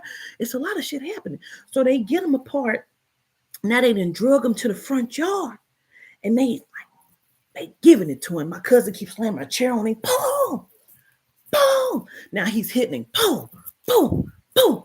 And my other cousin, his brother's like, you gonna kill him! You gonna kill him! He like, I know! He stopped hitting him. He hit him in mid-punch. My cousin said, you gonna kill him. He hit him. Boom! He looked up. He said, I know! He hit him again. Boom! Boom! But the nigga laid down like he dead. So then Malaya say, y'all gonna kill him. They get my cousin up. The nigga, everybody standing around looking because we thought the nigga was dead. He done been hit with thunder after thunder after thunder. My heart's like this. We thinking he dead in the front yard. This nigga jumped straight up. Take off running. Oh, now I am pissed because you're going to play possum, bitch? Oh, my God. I go to take my shoes off and take off running. Spirit say, what are you going to do if you catch up with him? I said, you're right. You're right, Spirit. I tell my little nephew, I say, give me the motherfucking gun. Give me the fucking gun. Because he got a gun in his little fanny pack. He like, no, ain't he? I said, give me the fucking gun. Move this truck. Because my van is in between all of the cars. You know what I mean? I'm like, move your car, Sean. He like, no, ain't he?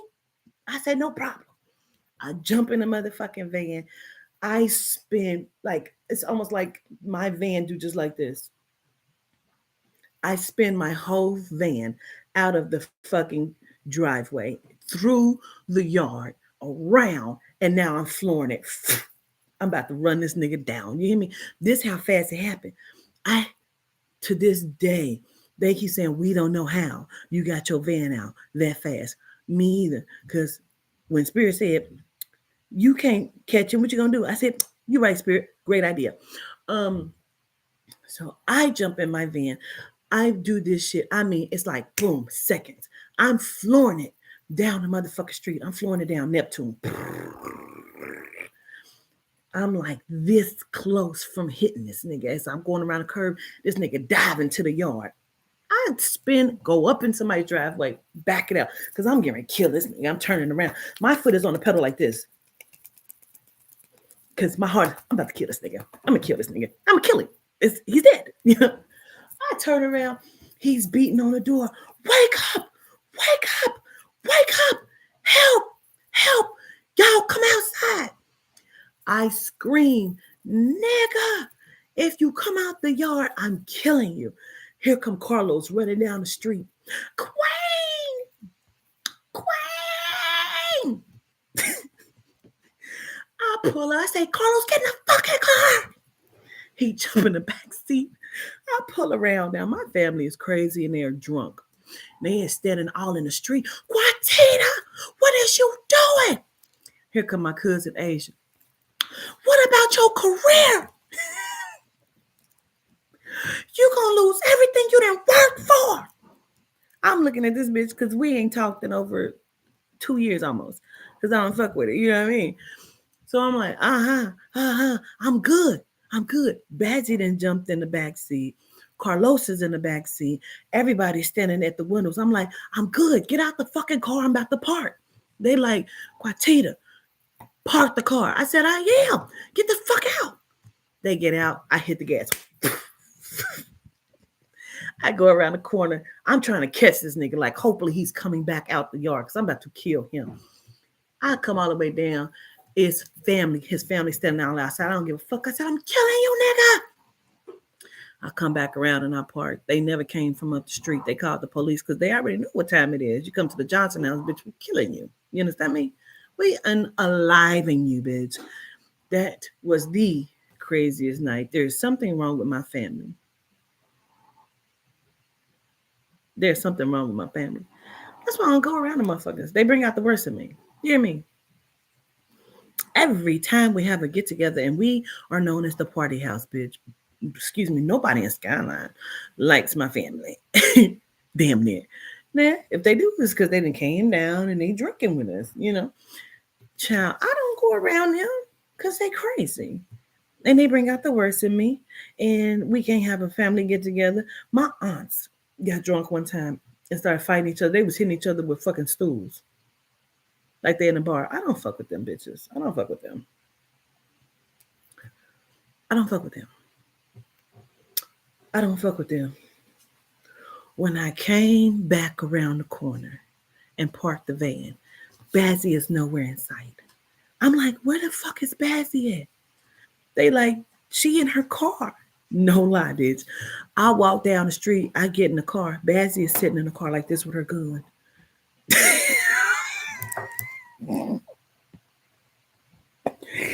I'm like, you good? She was like, yeah, I don't do this. I don't do drama.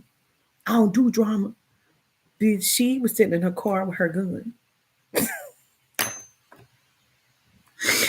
So then when me and her fell out, when all this shit happened, she gonna say, bitch, you know how we get out? How who? No, bitch, you know how I get down though. You know how I get down. I would put a speed knot on this bitch head. Motherfuckers better quit playing with me. Like, I've just been cool because I have a career. I've just been cool because I got to be cool. I am not that one. When I keep telling that girl over in Houston, if I ever catch you, bitch, I'm going to beat you to death. I mean exactly that. I'm going to beat her, but I don't give a fuck. And we done talked on the phone. After that, I've helped her and saved her because somebody was going to go do something to her. And I told her, no lie.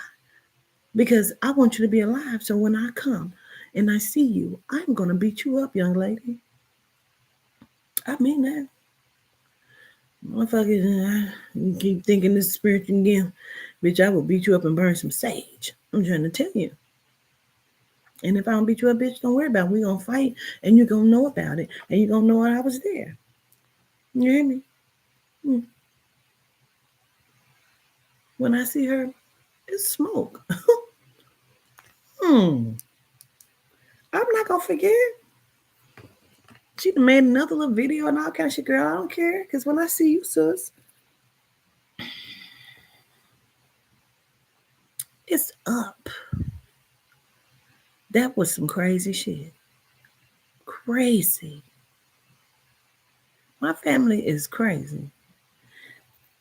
These stories here, girl. Everything I done told y'all, these last 3-4 stories is completely true. There is nothing false about it. My family is out of their fucking mind. And I don't fuck with them. You say, you pissed me off talking about that hoe. That bitch. When I see her, it is smoke. Hey? It's cold as shit out there. It's snowing in Minnesota. What? Mm-hmm. Why you said that's supposed to be snowing? You said something about snow. Yeah, I just talked to somebody from Minnesota and she was like, today was the first day of snow. She said from today all the way through May, you don't want to be here. Like, May? That's a long time. Girl, fuck May. that. Fuck that. You mean never leave the house for the next 5 months? Because that's what the fuck that's about to be. I just got out of my camping shorts. You hear me? You know what I'm saying? Shoot. Man. Yeah. You about to step outside. Yeah. The kitchen is clean. And clothes at that too. Okay, and purr. I'm going back now. Okay. It snowed in Indiana too. Then my brother throwed when he get drunk. It's gonna be an argument. I'm telling you. Listen. Let me tell you something though. Growing up, the shit was fun. It still be fun. Don't let me lie to you. It's still because they crazy. Bitch, I done seen Jamaico ass drunk snatch a lamp and crack a nigga with it. It goes down. The women are the craziest in my family.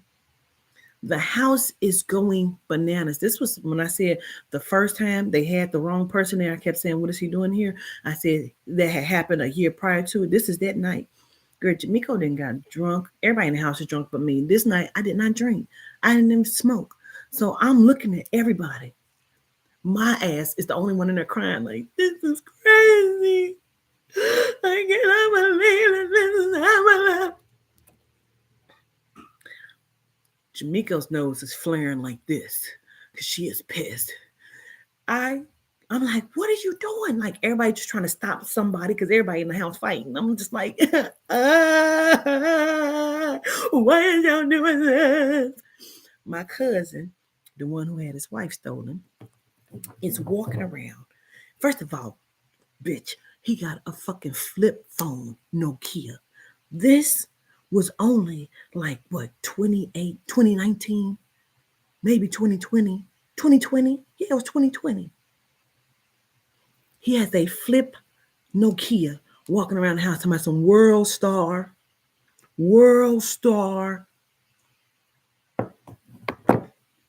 I'm so pissed. I'm trying. My cousin, now Jamaico's baby at the time was probably like 1, and he had broke his leg, so he got a cast on his motherfucking leg at the time. My cousin, she's holding him, but she's drunk as fuck. She sees everything that's happening. Now she's gonna go and save Jamaico, but before she go and save Jamaico, remember she's holding the baby. She done threw the baby down on the ground, drunk. Then threw the baby down on the ground. He's 1. He can walk, but he got a broken leg. She done threw the baby down on the kitchen floor to go save Jamaico. But Jamaico don't know that she's coming to save her.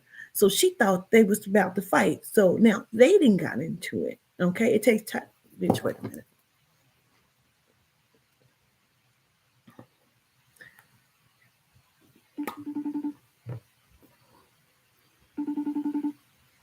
You think I'm playing? Bitch, no, I'm not. Hello. What is you doing? Girl, nothing. Just laying here on TikTok. I am on the live, right? Uh-huh. And it's story time. And I was reading some of the short stories, but bitch, I didn't went and told them about like your daddy and Amy, that story. And then I didn't tell them about Mike Ware fighting Foodoo and me hitting him with the bracelets, dinging and linging, and how I got the van out, right? Yeah. So now I'm telling them about the year before that when Asia was holding River. Yeah. What did she do with River? Girl dropped his ass. She threw him on the kitchen floor. Mind you, his leg was broke. With a cast on. I went and picked my baby up. I told you the baby leg was broke. And she thought she was going to save Jamaico. But Jamaico didn't know that she was going to save her. So what happened? Huh? Then they started fighting. They was about to. Girl, yeah, because Asia was trying to take the lamp from Jamaico.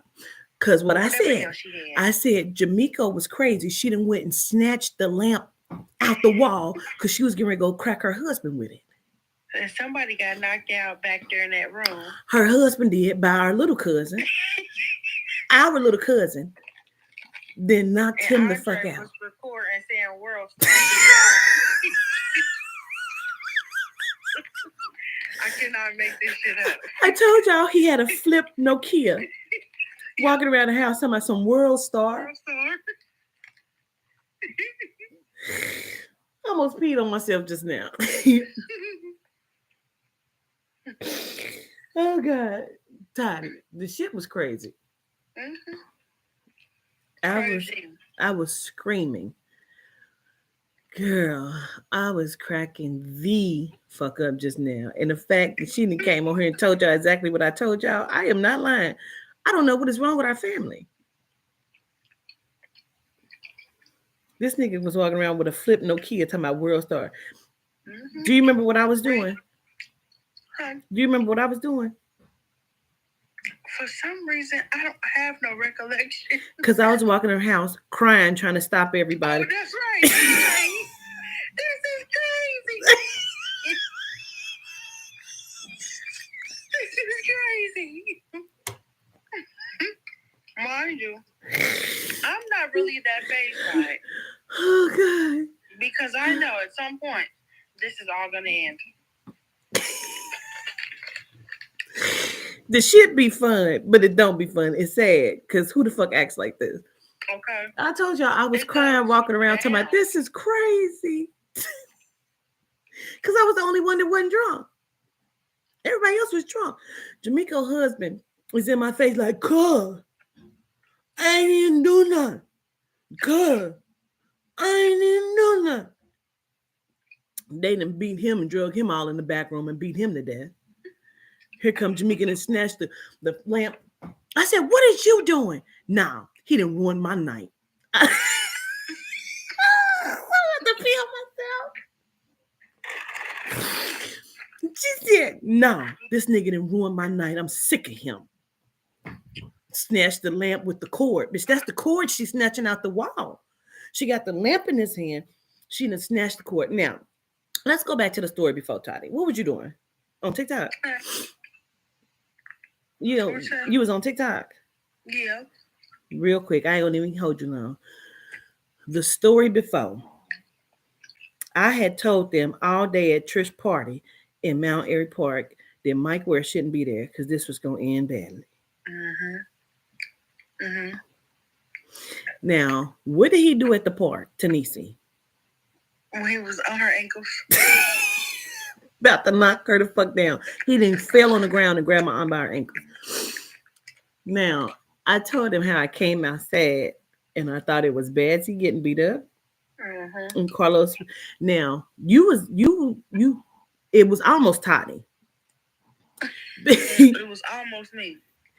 And it was gonna be his death. It wasn't gonna almost be no death. It was gonna be this nigga's righteous death. He was dying that night. Because where Toddy had been sitting at, she had just got up and my cousin had sat down. Now, what happened when he sat down, Toddy? Mike Ware jumped up and knocked his ass out. Jumped up out his chair and hit my cousin. Boom! My cousin hit his head on a brick wall. Boom! And he locked on him. Yes, he did.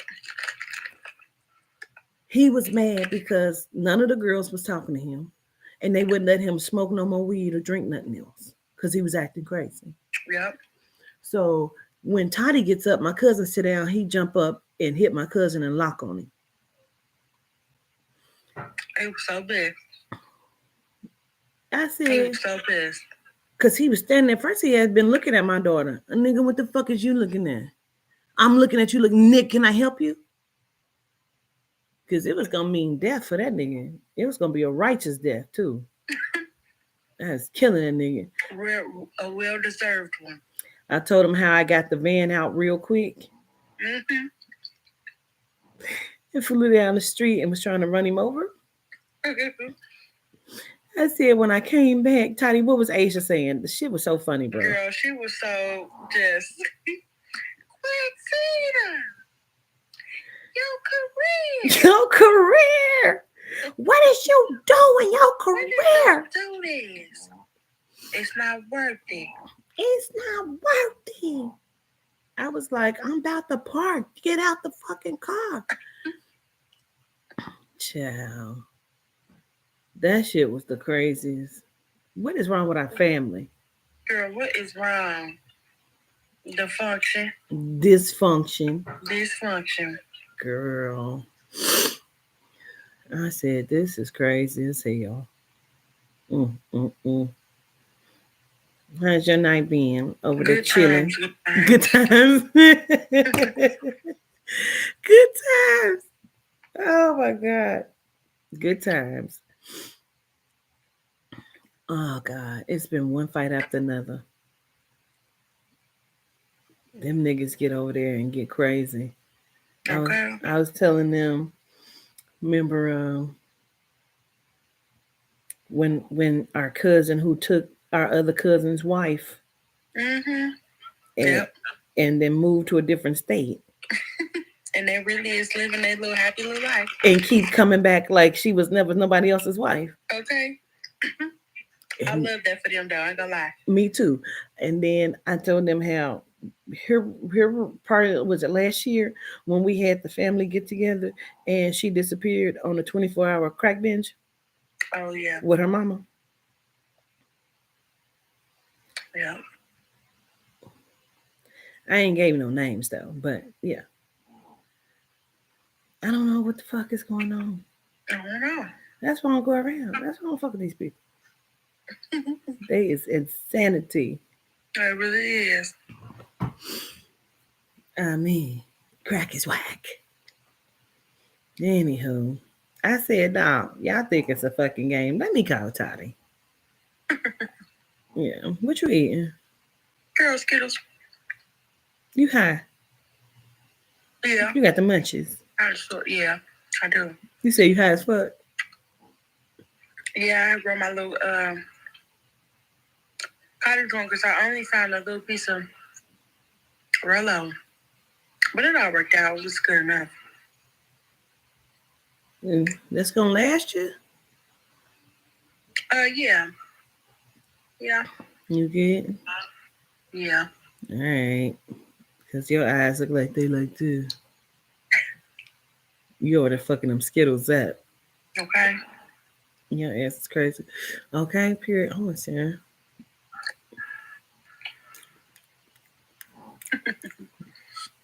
Anyway, girl, I was over here cracking the fuck up. I got pee so bad now. Anyway, Ty still at work? Mm-hmm. All right. Well, Okay. I'll call you back before I go to bed. Okay. All right. Hi, y'all. All right. Got it, Daddy. All right. Peace. You're welcome. Now, I know I have told that story before, child, but the shit is so funny to me. You know, you say you just ate some cereal. Girl, that sound good. I wonder what can. Child, that shit. I don't fuck with them people. I do not fuck with them people. They fuck around. My family have your ass in jail. Especially my cousin. You can't take him nowhere. He always talking about something. He gonna go and get you or somebody else to fuck somebody else up. No. No. He didn't have me caught up before. Nah. I said, this nigga. The one that was punching him to my, yeah, I know I'm a killer. He will, no. He fucking, no. He'll have your ass caught up in some shit. I'm like, Gratitude got light. Anyway, I got a tankle and I need to get some work done on this workbook. This came on for story time. We have, let me tell you what we got left. Let's see. We got the rest of Miss Donna's. We have Tari Cunningham and Jean Burns, Forever Jean Marie. So we have those three left, and then we're gonna go on and pick it. We're gonna go on and pick the last five, and from the five we'll pick the winner, But for them stories, child, we got to have some quiet peacefulness because Ms. Donna's erotic. Her story is erotica, So this dog sleeps all day. She sleeps all day. It's crazy. She has narcolepsy. Yeah, we're gonna save Ms. Donna's for last because we right in the middle of some tongue time. It's tongue time in the middle of Donna's. So anyway, I love y'all. I'll be back with y'all some other time. I love y'all to life and peace in Middle Greece. And if somebody don't like the stories that I told, I don't give a fuck. Fuck y'all. I don't even fuck with y'all no more. Peace.